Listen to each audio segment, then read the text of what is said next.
Daphné et Toscane, ce soir c'est un grand jour pour vous et je sais que vous vous y êtes préparés très très sérieusement. Nous en avons reparlé hier et pour vous c'est très important aujourd'hui de faire ce qu'on appelle votre première communion. C'est important pour vous et c'est important pour la plupart des gens qui sont ici dans cette église aujourd'hui parce que même s'il y a déjà un certain temps qu'ils ont fait leur première communion, eh bien pour eux, chaque fois qu'on communie, c'est aussi une première communion. Mais la plupart du temps, il me semble que nous avons un peu perdu le sens même du geste que Jésus a voulu faire. En effet, quand on parle de la communion, on a même mis des adjectifs. La première communion, la petite communion, la grande communion, la communion solennelle. Tout ça, oubliez toute cette terminologie, ça n'a vraiment pas beaucoup d'intérêt. Mais vraiment, quand on pose cet acte, on revient au moment même où Jésus a voulu le réaliser. Et là, si on y regarde de près, c'est pas tout à fait la même chose qu'on a dans la tête. Pour nous, c'est tellement un événement, et c'est public, c'est solennel, c'est dans une grande église, c'est avec tout le monde qui chante autour de nous, etc. Oui, d'accord. Mais en fait, qu'est-ce que c'était ?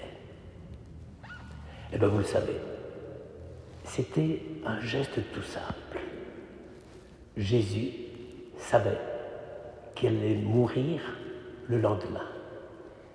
Il lui restait même pas une journée à vivre. Et contrairement à ce qu'on pense, Jésus n'était pas quelqu'un qui voulait jeter de la poudre aux yeux en disant « pour la dernière journée, vous allez voir ce que vous allez voir, vous me suivez depuis 3 ans, vous mes disciples, mais vous ne devinez pas tout ce que je suis capable de faire. » En réalité, il ne fera rien d'extraordinaire, puisqu'il va être jugé, condamné, et mis à mort et mis au tombeau. Il va mourir. Mais précisément, c'est ces derniers moments de liberté. Il sait, le jeudi saint au soir, qu'il n'a plus que quelques heures à vivre dans cette liberté et cette simplicité avec laquelle il a vécu au milieu de son peuple, soit avec les disciples, soit avec les gens qu'il invitait à table, soit avec tous ceux qu'il aimait bien et avec qui il avait envie de partager, de discuter. Or, vous imaginez, il sait qu'il va mourir. Il sait que l'affaire est décidée. Et sans doute il sait que déjà quand il dit à Judas d'aller vite faire ce qu'il a à faire, il sait déjà que Judas a décidé de livrer Jésus. Alors on pourrait se dire, eh bien, il va nous faire de grandes recommandations. Il va nous expliquer les choses les plus compliquées, celles que précisément il n'avait pas eu le temps de nous expliquer avant. Il va faire des grandes promesses. Il va faire des choses extraordinaires qui vont bluffer les disciples. Pas du tout. Mais pas du tout. Il va choisir simplement ce moment-là pour être tout simplement en amitié et en paix avec ceux qui l'ont suivi, avec ses disciples.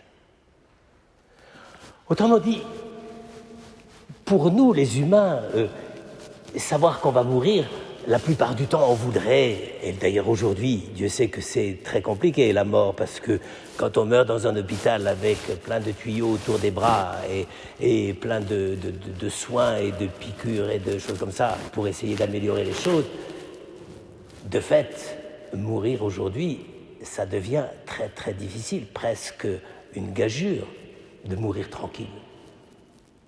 Eh bien là, précisément, Jésus se dit, je vais passer avec mes disciples, avec mes amis, les derniers moments de ma vie.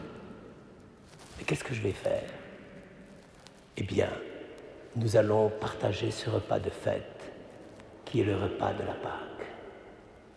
au lieu de s'embarquer dans des grandes considérations, au lieu de leur dire, bon voilà, je vais vous faire une grande séance de catéchisme pour que vous ayez tout dans la tête, dis simplement, allez, on va s'asseoir autour de la table et puisque je vous ai demandé de préparer l'agneau pascal, on va prendre du bon temps, simplement, pour le bonheur d'être ensemble. C'est ça, ce qu'on a appelé l'institution de l'Eucharistie.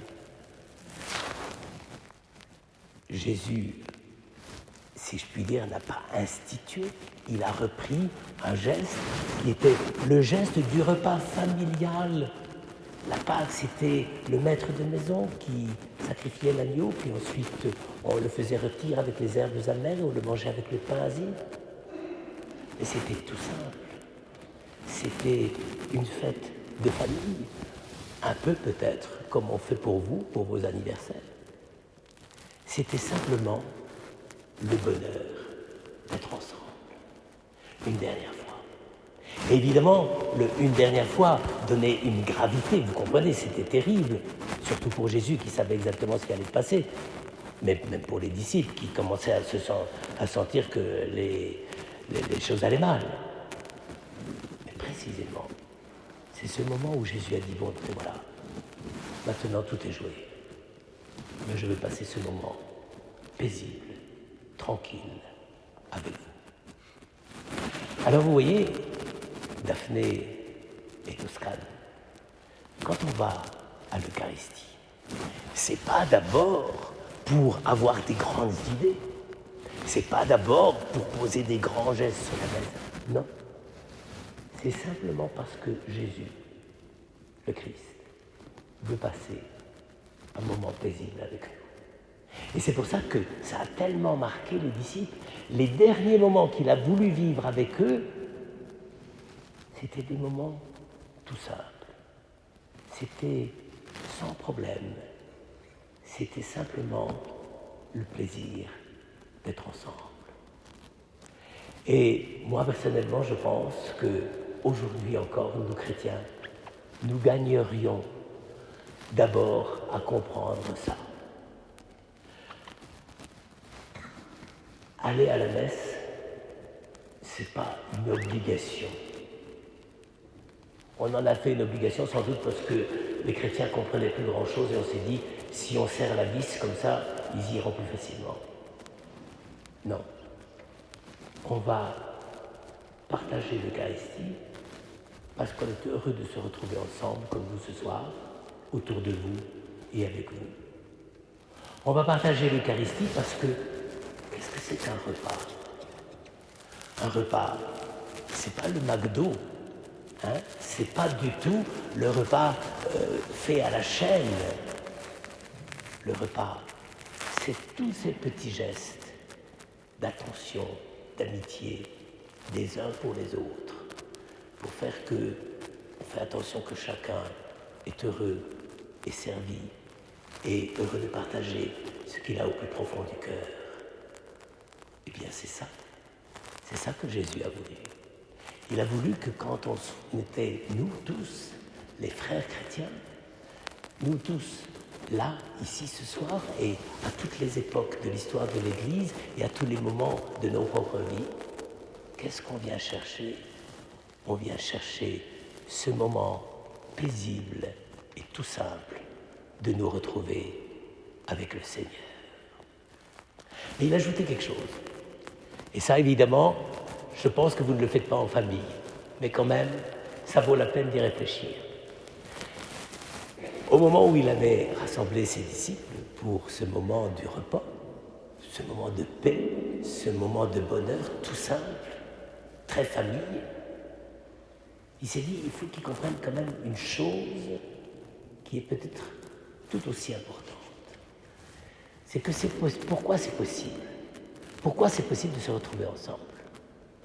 Alors vous me direz, dans la vie de la famille, c'est très très simple. Pourquoi on se retrouve ensemble? Parce qu'on s'aime bien, parce qu'on fête les anniversaires, parce qu'on a des raisons de se rencontrer, de rire ensemble, de se raconter de bonnes histoires. Ça oui, d'accord. Là, je ne sais pas s'ils avaient beaucoup de bonnes histoires à se raconter, hein, parce qu'ils commençaient à voir que ça allait mal. Mais Jésus s'est dit, il faut qu'ils comprennent pourquoi je veux passer ce moment de paix et ce bon moment avec eux. C'est parce que je suis leur serviteur.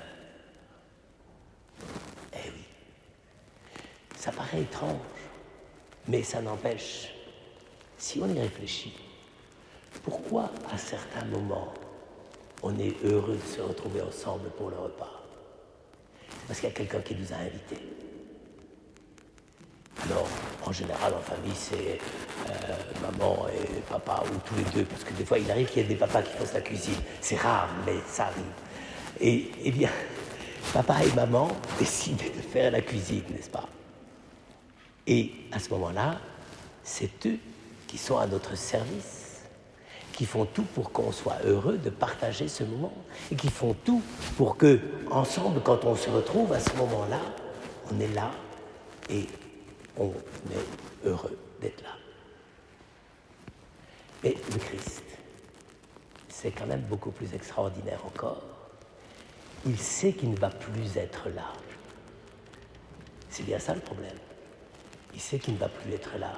Alors comment il va rester là? Eh bien, il leur dit, voilà, jusqu'ici, c'était moi qui vous invitais, c'était moi qui vous guidais sur les chemins de la Galilée, de la Samarie, de la Judée et Jérusalem. Mais maintenant, je ne vais plus être là. Mais je serai là quand même. Parce que, comment je serai là? Je serai là par ce pain. Le pain que vous mangerez, c'est moi.